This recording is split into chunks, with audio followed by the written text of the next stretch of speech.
وایه وره چې پوه شې. یوه ورځ د یوې ګیدړې لکۍ په یوه حادثه کې پرې شوه. نورو ګیدړانو پوښتنه ځینې وکړه چې په لکۍ دې څه شوي. دا چې ګیدړه جنسي مکاره وه، هغې وویل ما خپله پرې کړه.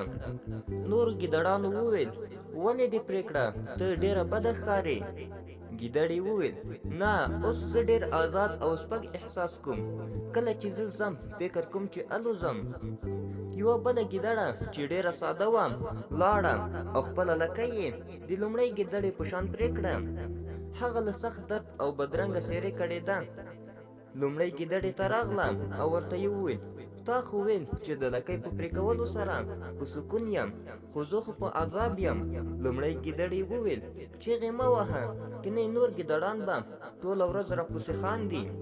هره شیبه خوشحالي او ویاړ وکړه تر څو چې شمېر مو زیات شي، که نه ټول عمر به د نورو ګیدړانو د خندا او مسخرو یو.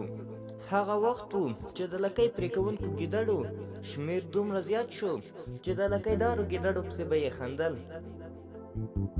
عبرت: کله چې په یوه ټولنه کې مفسدین له حده زیات شي، بیا په عزتمنو خلکو پسې خاندي او ځینې وختونه لیونیان هم ورته وایي.